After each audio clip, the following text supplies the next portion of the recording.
All right, hey guys, it's Scott with Football Scoop. Today on the Inside Scoop, we've got Northwestern head coach Pat Fitzgerald with us. Coach, I appreciate you joining us.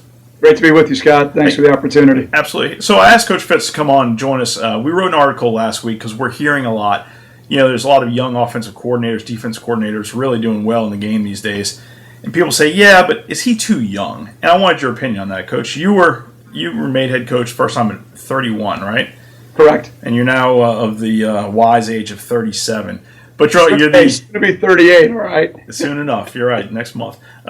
So you're the fifth youngest head coach now. We've got Campbell at Toledo, Willie Taggart, Justin Fuente, and Lane Kiffin are just a little bit younger than you. Give me your thoughts on that question. I hear it all the time. Is he's too young? Is that valid or not? Well, I don't believe it's valid from a standpoint that, age is just a number. It's something that's out of your control. I think what's more important is the evaluation of the coach as a leader and as someone that's a right fit for your program. And, I know that's going to always get analyzed. Well, he's a great coordinator, so he's going to be a great head coach. Well, he's been coaching for 25 years. He's going to be a great head coach. I think it's more about an athletic director and a president, finding the right fit for their program and the culture that they want within their program. And I really think age has very little to do with it. And there's a ton of great coaches out there, and I think that's probably pretty low on the list of whether or not you're going to be the right fit. In all honesty, I'm not sure that being a great offense coordinator, defensive coordinator really is even all that relevant to being a great head coach. I completely agree with you. It's does he have it? Is he a leader? Can he make the right decisions for the future of the program? Right. I think as I look at, our situation here, was I prepared? No. You're not. There's no way that you can. I mean, you do everything to be prepared, but still at the end of the day, you've got to live it, you've got to experience it, and then you got to trust those around you. And, I've been very fortunate here to have a terrific staff and just an outstanding direction from our athletic director and from our administration. I think it's about everybody, not just about one person.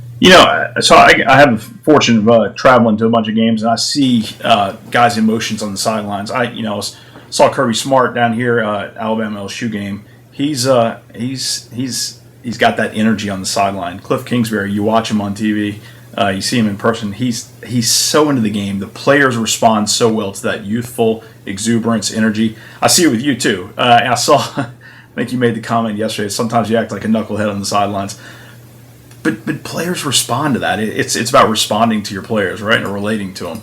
Well, I've got a passion problem, and I'm all right with it, And if I'm okay on the sideline on game day, but I'm pretty bad at practice. Nobody has more fun around here than me, and that's not because of any other reason that I get excited about helping our young men develop in all aspects of their life, and that's what our staff. That's our vision. That's our mission to be the best player development staff that there is in the country, and there's a lot that goes into that, and one of that is you have to care deeply about your young man, and you have to do everything in your power as a leader. I'm also a father. It's the same type of set of circumstances and responsibilities, and we've got guys that go through difficult things off the field.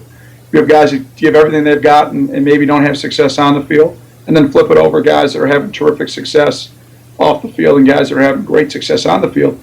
It's about you being there for them and giving them what they need in that moment, and you have to invest in your players. You have to invest in your young men. And that's the way that I decided to do it, and that's the way we decided to do it here as a program. And again, to go back to your initial question, that has nothing to do with age. Nothing at all. It has everything, I think, to do with what's inside your heart and what you believe and what it means to be a coach and what that definition is.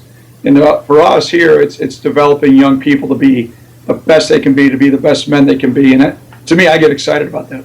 Yeah, Coach, it's the same way I have to believe in recruiting. I don't follow recruiting super closely, but every now and then I have the opportunity to meet a guy or his parents, and they say, wow, Jim Harbaugh came to our house and did this. Pat Fitzgerald came to our house. These are the types of guys that we want our son to go live with for the next 4 years. And I got to think that youth, I don't know if it's youth, but you guys can relate to the generation you're recruiting and the generation that you're molding into men. I think you hit the nail on the head right there. It's your ability to relate, your ability to listen. I think gone are the days of the dictatorship and gone are the days of it's my way or the highway. The young men today, there's a saying out there that I guess it's not a fact, it's a stat, but The young men today have more information given to them on a daily basis than my grandparents received in a lifetime. So, for me to go back and talk about, the greats back when, they don't even know who Walter Payton is, or Jim McMahon, or, Richard Dent, the guys, Mike Singletary, who I grew up watching, and getting excited and aspiring to want to be. And so you've got to be able to relate. It's ever evolving. And we're trying to, I think every coach in the country is trying to do the best job that they can. We've got the best responsibility in the world because of the great game of football. And that's to use our game to help young men get an education, prepare themselves for life, and to use the great game of football to help them learn and grow to be the best man they can be and how to work well with others and all the great life lessons that go along with football. And, we only get a chance to be on game days, 12 days of the year for a championship game or for a bowl game. So a maximum of 14 days. And that's such a small aspect of what we do. And I know it's a big aspect. Don't get me wrong. We're here in crunch time, and it's awesome. But, I get more excited about the other 350 couple days that we get to be around our guys, even more so than game day. Yeah.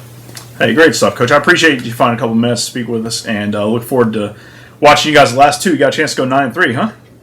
Yeah, we got a great challenge ahead of us this week. And, Scott, I want to say thank you to your staff. Obviously, we as a coaching body follow what's out there. And this is a tough time in the coaching profession. Yep. To all those staffs, we have a lot to be thankful for right now. And, it starts with our great wives, that give us the privilege to do this, and to our staffs as head coaches. And, everybody up here at Northwestern is thinking about those staffs throughout the country. They're going through some tough times right now. And, tough times don't last, tough people do, and we wish them nothing but the best of luck. And we got a lot to be thankful for here at Northwestern with our young men. So thanks, buddy. Happy Thanksgiving. Good man, Coach. You too. Thank you very much. Thanks. Go Cats.